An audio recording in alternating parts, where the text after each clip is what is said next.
What does it mean to be remembered in history, not as a victim, but as a fighter? Hilde Radusch was a lesbian, a communist, a resistance worker, a writer, and later a keeper of lesbian memory in Germany. She lived through the Weimar Republic, the rise of Nazism, World War II, and the divided post-war city of Berlin. Across all of it, she refused to disappear. Hilde Radusch was born on November 6, 1903, near Stettin, today Szczecin, in Poland. She grew up in a bourgeoisie, conservative, non-Jewish family. As a girl, she attended a lyceum, and later spent a year at a boarding school designed to prepare her for marriage and domestic life. But that future was never one that she wanted. Her father died in the First World War in 1950, and Hilde later saw that loss as deeply formative. From him, she remembered a strong sense of independence, determination, and even training in firearms. From early on, she struggled with the expectations placed on women. Later in life, she reflected, "I never felt like a woman, but don't ask me what else I felt like."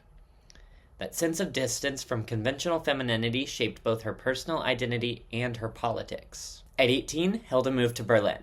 Like many young people, she went there looking for freedom, and for her that freedom was both social and political. She trained as a child care worker at the Pestalozzi Froebel Institute and joined the Communist Youth Association. When permanent child care work didn't materialize, she took a job as a telephone operator at the Postal Service in 1923. It was steady work, and as she later described it, a respectable job, something for life. It was also there that she met her first long-term girlfriend, Maria. The two moved in together, and for the first time, Hilde found a kind of happiness and stability in her personal life. At the same time, her political career was accelerating. Radusch became active in the Communist Party of Germany, or KPD, and took on leadership roles in the Red Women's and Girls League. She trained women for demonstrations, spoke at party events, and wrote for party publications.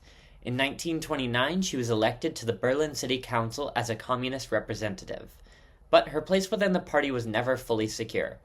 As an openly lesbian and deeply self-assertive woman, she challenged the expectations even among supposed allies.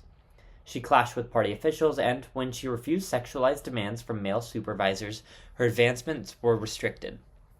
Even within radical politics, gender and sexuality could still make someone vulnerable. Then came 1933.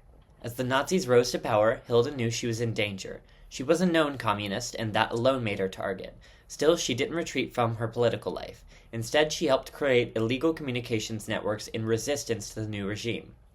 On April 6, 1933, she was arrested. She'd already moved out of the apartment she shared with Maria in an attempt to protect her, but the relationship didn't survive the political crisis. Hilde later recalled that there was no future for them, because Maria suddenly hated communists. Prison was harsh, but Hilde endured. She later described even having a secret affair while imprisoned, a relationship she felt helped her survive.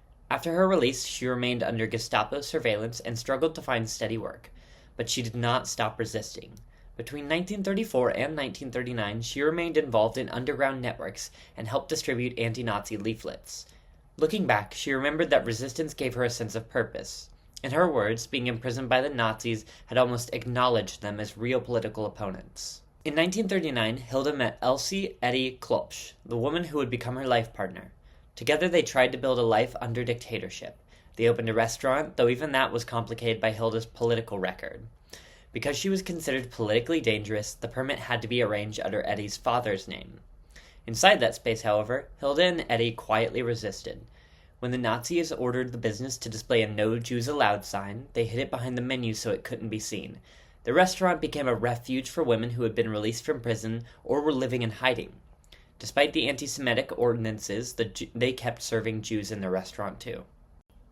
In August 1944, Hilde fled Berlin after receiving a warning that the Gestapo was preparing for another wave of arrests against political opponents. Eddy soon joined her, and the two lived in hiding for months, isolated and without ration cards, and often close to starvation. During this period, Hilde kept a detailed war diary. She recorded hunger, fear, illegality, Eddy's physical and psychological collapse, and her own thoughts about the war and the political future.